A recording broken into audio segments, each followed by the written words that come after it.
High above Europe, Turkish Airlines Flight 981 carried over 300 passengers on a routine. Hidden beneath the floor of this cabin, a flaw was waiting to strike. When alarms erupted, the crew faced a nightmare unfolding in seconds. The very cargo door meant to secure the aircraft would instead betray it. Explosive decompression ripped through the fuselage without warning. What followed became one of the deadliest aviation disasters in history.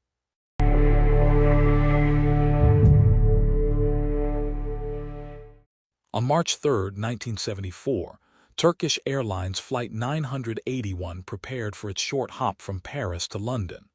Over 340 passengers boarded the brand-new DC-10, bound for a routine journey. The McDonnell Douglas DC-10 symbolized modern aviation wide, powerful, and efficient. Captain Necdet Berker's over 7,000 hours in the air, and nearly half on the DC-10. First Officer Oral Ulusman young, sharp, and trained on jets like the Boeing 737. Flight engineer Erhan Erzer the systems expert, with over 5,000 hours logged. Engines roared to life, their power vibrating through the aircraft. In the cabin, families and travelers settled in, unaware of what lay beneath. The cabin crew carried out routine checks as the jet prepared for departure. With a thunderous roar, Flight 981 lifted into the sky. The jet climbed smoothly, leaving the French capital behind. Inside the cockpit, the crew eased into routine, scanning instruments. The short flight path stretched across northern France toward London. For passengers, the flight was calm, almost ordinary. But below the cabin floor, a flaw in the cargo door would soon prove catastrophic. At 12:32 p.m., Flight 981 settled into cruise heading unknowingly toward disaster. High above northern France, Flight 981 appeared calm and uneventful. In the cockpit, the crew monitored gauges, confident in the aircraft's performance. Captain Berkaz projected calm authority, his years of experience reassuring the team. The flight engineer kept a sharp eye on systems, ensuring everything read normal. In the cabin, passengers relaxed, unaware of the danger sealed beneath their feet. Below, the cargo door bore a weakness hidden since the aircraft's design. Its locking latches were vulnerable, unable to withstand certain loads in flight. The crew, unaware of the flaw, carried on with routine checks. For those on board, it was just another Sunday flight. The aircraft crossed northern France, engine steady, altitude holding firm. But investigators would later reveal the flaw was known yet unresolved. None of the passengers could have imagined the fate awaiting them. In the cockpit, calm voices filled the air, the atmosphere professional, routine. But with the pressurized cabin above it, the weakened door carried deadly risk.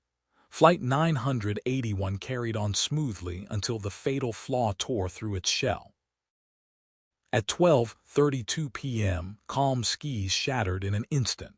The flawed cargo door blew open, its locks ripped apart by pressure. The cabin decompressed explosively, a deafening roar of rushing air. In the cockpit, alarms screamed. The pilots fought to understand.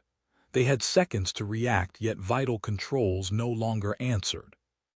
Passengers gasped for air, chaos overwhelming the cabin in seconds. The opening ripped through the cabin floor, severing control cables. The DC-10's lifeline, its control systems were torn away. The jet convulsed, passengers thrown against seats as the floor buckled. From 30,000 feet, Flight 981 plunged uncontrollably. The captain fought desperately, but the jet no longer obeyed. With flight controls destroyed, recovery was impossible. The crew pulled with all their strength, nothing answered.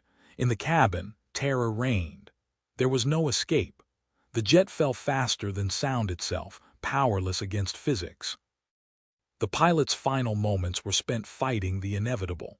The decompression ripped the cabin apart, tearing through its very frame. For 7 to 7 seconds, Flight 981 plummeted toward Earth. The ground rushed closer. The crew knew the end had come. At 12:40 7:40 p.m., Turkish Airlines Flight 981 was gone. None survived. The forest outside Paris became a graveyard. The impact was so violent that the wreckage stretched for miles, a raw scar cutting deep into the countryside. Not a single person had survived. Teams moved slowly through the devastation, cataloging every twisted fragment in hopes of piecing together what had gone wrong. Amid the wreckage, one fragment stood out: the mangled cargo door, its broken locks a silent witness to the chain of failure. Computer models revealed the flaw. The latch could appear locked even when it wasn't. To the crew and ground staff, the door looked secure, but in reality it was waiting to fail. In hangars, engineers spread the broken pieces across long tables, examining fractures, measuring twisted bolts, and searching for the precise point of failure. Blueprints told the rest of the story. The cargo door system had weaknesses that engineers had debated for years, weaknesses that were never fully corrected. When pressurization built at 30,000 feet, the strain ripped the faulty door outward. In seconds, decompression tore through the cabin with unstoppable force. From the air, the debris field resembled a giant puzzle. Each piece was gathered, tagged, and logged, a slow and painful reconstruction of disaster. When the floor collapsed, it severed vital control cables. The pilots above lost command of their aircraft instantly, their controls limp as the jet plunged. The jet nosed over into an unrecoverable dive. In less than 2 minutes, a fully functioning airliner became a fireball of wreckage.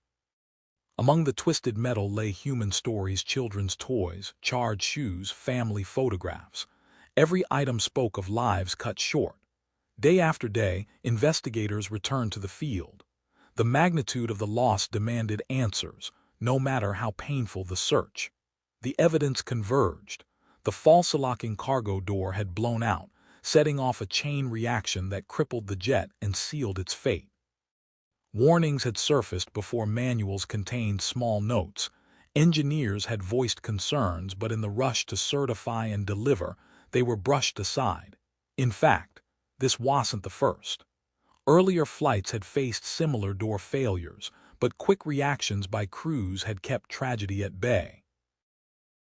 Now, in the wake of Flight 981, engineers and regulators could no longer delay. The cargo door design would have to change, and quickly. New designs were rolled out: stronger locks, venting systems, and fail-safes to prevent false latching. It was progress born from disaster. Authorities went public with their findings. Headlines around the world questioned not only McDonnell Douglas, but the regulators who had approved the aircraft. For grieving families, technical reports meant little. Their only measure of the disaster was the names etched in stone. The memorial stands as a permanent reminder. Safety rules are written in lives lost, and complacency carries a deadly price. In the months that followed, every DC-10 worldwide was pulled into hangars. Mechanics swarmed the jets, reinforcing doors and retraining crews, determined that Flight 981's fate would never repeat. The new design was foolproof: stronger locking pins, built-in vent systems, and a safeguard that made it impossible to appear locked when it wasn't. Airlines retrained their people. From flight crews to ground staff, new drills and checklists were introduced, embedding caution into every step of operation. Regulators, under pressure, admitted their oversight had been lax. Their promise: stricter certification rules, tighter inspections, and a refusal to ignore warnings again. Flight 981 was not an isolated tragedy, it was the breaking point of years of ignored signs. From its ashes came reforms that reshaped aviation safety worldwide. Today's passengers fly under rules forged from disasters like this. Every inspection, every reinforced system traces back to tragedies that forced change. Technology advanced, redundancies multiplied. Modern aircraft now build in layers of protection, so no single flaw can unleash catastrophe. Out of tragedy grew trust. Commercial aviation became the safest form of travel, not by chance, but by lessons written in loss. Behind every flight today stands unseen guardians, engineers, and inspectors who carry the memory of past crashes in their work. For the families, however, the reforms came too late. Their grief was permanent, their loved ones gone. Memorials became the only place where answers met sorrow. 246 names, etched into stone, each one a reminder of the cost of inaction and the weight of every decision made in aviation. Museums today preserve the story, not to dwell on tragedy, but to ensure new generations understand why these lessons can never be forgotten. Modern systems track every aircraft, every second. Technology now sees dangers before they become disasters, reducing the risks that once went unchecked. The cockpit of today is safer, more resilient, and more transparent than ever before. Every dial, every system is designed with redundancy in mind. Even black boxes evolved. Stronger, smarter, able to survive extremes, all to ensure no mystery remains unsolved when tragedy strikes. Air travel now carries millions safely each day, a level of security bought not by luck, but by decades of learning from past mistakes. Passengers step onto planes with confidence, often unaware that every ounce of that safety is built upon tragedies they've never heard of. But for those who remember, Flight 981 is not just history, it is a scar, a warning carved into aviation's story forever. From the wreckage of the past, the wings of the present rise. Safety is never free, it is bought by lives lost and lessons learned. Flight 981 changed aviation forever. Its legacy endures, etched not only in stone, but in every safe landing since. The sky remembers and never forgets. Decades later, the forest that once hid the wreckage lies quiet. Nature reclaimed the scars, but the silence carries the weight of what was lost. Every year, mourners return to leave flowers, symbols of grief that never fades, reminders that the memory of Flight 981 still lives on.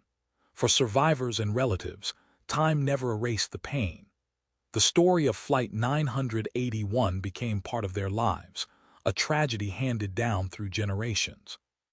The airport they never reached is now one of the busiest in the world, serving millions who board and land safely, unaware of the lessons that made it possible. Aviation is a story written in blood and progress. Each generation of aircraft carries forward the hard-earned wisdom of those who came before.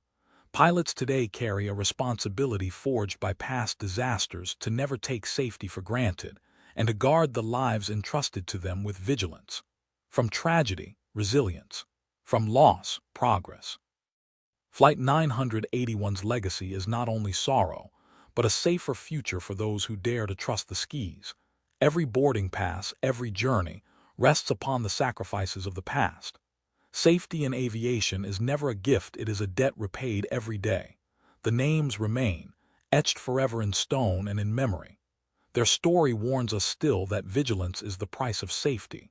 This was Turkish Airlines Flight 981. A disaster born of neglect, but one that reshaped the world's skis forever. The tragedy ended in 1974, but its lessons will never fade. This film was crafted with precision, every frame, every sound, every heartbeat to honor truth above drama. Behind every investigation, there are storytellers determined to make sure these lessons reach the skis once more. You've watched stories written in courage, loss, and discovery, each one a chapter in aviation's unending pursuit of safety. This has been a Crash Deck Diaries original, where every flight tells a story, and every story reminds us the sky remembers.